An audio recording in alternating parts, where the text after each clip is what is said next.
The morning light rolled slow over the town of Willow Bend, laying gold dust upon the rooftops and whispering along the wooden eaves. The world was quiet except for the echo of a lone horse's hooves against the street. Brian rode through it, tall in the saddle, his black coat pressed, his expression made of duty. His gloved hands rested steady on the reins, and his eyes, gray as a storm about to speak, held a kind of silence only men who've lost too much carry. The town was waking, a storekeeper sweeping dust off the porch, a child chasing a chicken through the alley, the smell of cold coffee drifting from the saloon. And among all that faint hum of life stood Brian's purpose, a ledger bound in leather, names marked, rent due. He didn't hate the work. He only hated the look people gave when they saw him coming. He dismounted before the boarding house on Main Street, the one that always looked half asleep. Its sign creaked in the wind, and the windows wore dust instead of curtains. He knocked on the door marked Room 3. No answer. He knocked again, slower this time. From inside came a faint clatter, the scrape of metal on tin.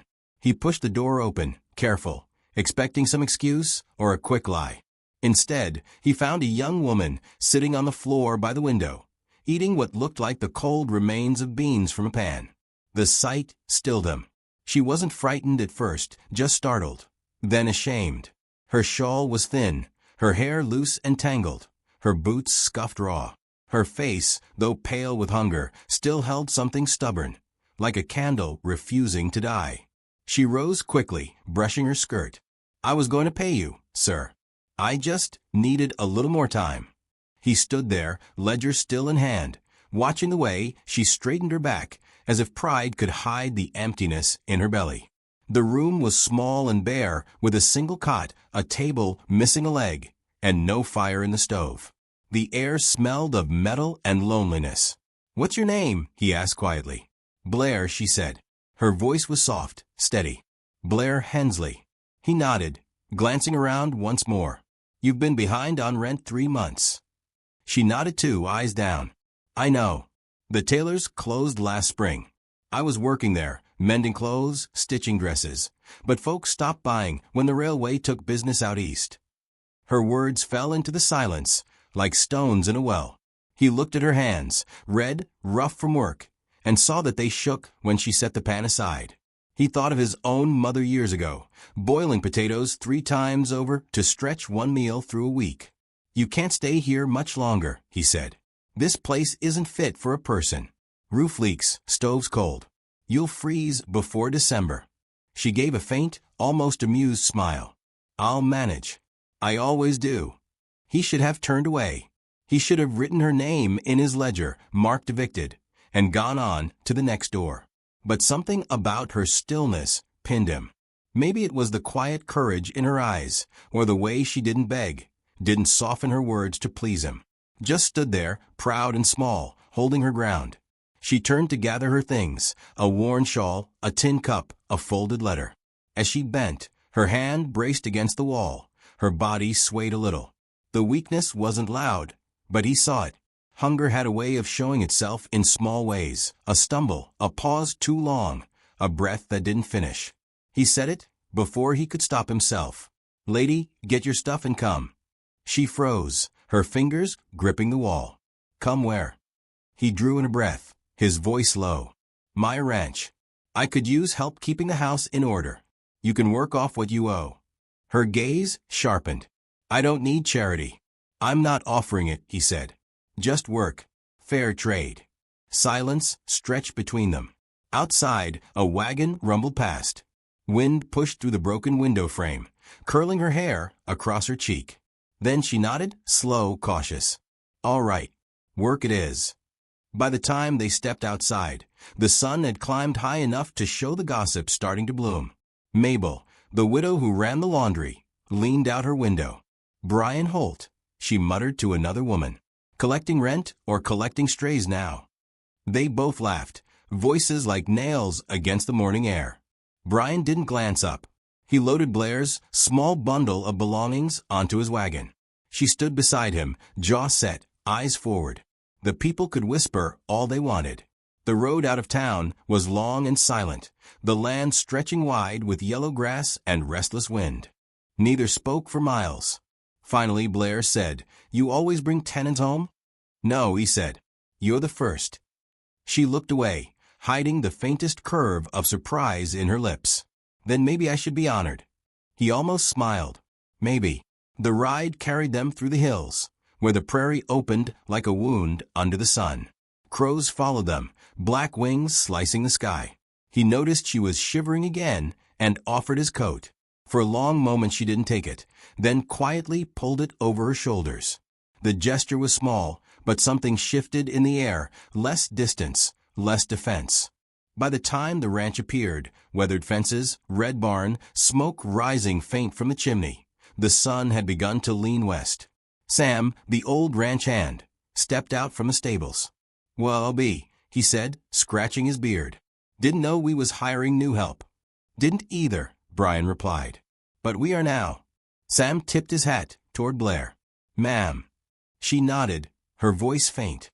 "Ma'am's too fine a word for me, sir." Mary, the cook, peeked out from the porch, wiping her hands on her apron. She was round and kind-eyed, with the humor of someone who'd seen every kind of trouble and still found reason to laugh. "About time this house had a woman's touch," she teased. "Dust's been building up since last winter." Blair smiled, small but real. That was the first warmth Brian saw on her face.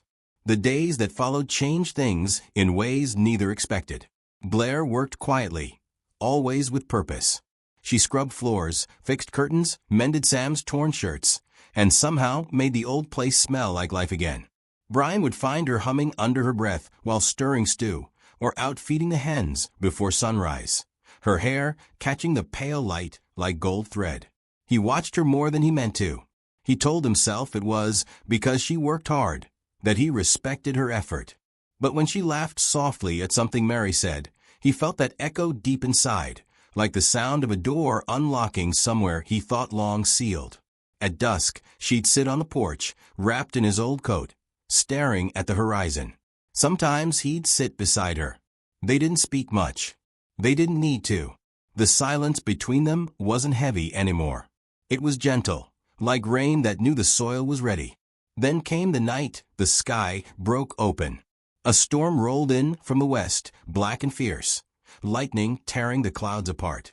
The horses panicked in the barn, hooves pounding like thunder of their own. Brian ran out into the downpour, rain slicing his face, shouting to calm them. But when he reached the barn, Blair was already there, barefoot, soaked to the bone, arms out, trying to steady a wild stallion with nothing but her voice. "Blair," he called, but she didn't hear. The horse reared, and he lunged forward, catching her around the waist, pulling her back just as hooves struck the air where she'd stood. They stumbled together, her body against his, rain streaming between them. For a heartbeat, the world held still, the wind, the thunder, even their breaths. Just her eyes, bright and fierce under the flash of lightning. When the storm eased, the barn smelled of wet hay and danger past. She trembled, not from fear, but exhaustion. He pulled his coat around her again, his hands rough, unsure. "You shouldn't have been out here," he murmured. "I wasn't going to let them hurt themselves," she whispered. "They're just scared." "So was I," he said before he could stop himself. She looked up at him then, rain still dripping from her lashes. "Why?" He drew a slow breath. "Because I can't stand seeing you break." For a long time, neither spoke. The thunder wandered off toward the hills, and the rain softened to a whisper. They walked back to the house in silence. Inside, the fire still burned low, the room glowing like a secret. She sat by it, hair curling in damp waves, his coat around her shoulders. He knelt before her, the man who'd once come for rent now coming undone. "You've got more courage than any man I've known," he said softly. "You took nothing and made it enough. You turned this house into something living again. I thought my heart was stone, but watching you fight to survive, it's reminded me how to feel." Her eyes filled, tears trembling like glass. "I thought kindness like that didn't exist anymore." He reached for her hand, rough fingers brushing hers. "Not while I'm still breathing." The words lingered between them, fragile and true. The storm had washed the world clean. Through the window, stars appeared one by one, bright as promises. She leaned forward, just enough for her forehead to rest against his. The fire cracked once, a soft sound like a sigh of relief.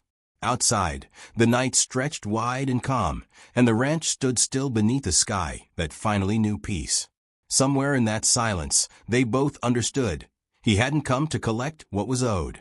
He'd come to find what he'd lost long ago. The proof that even in this harsh land, love could still grow out of hunger, out of pride, out of two people brave enough to stay.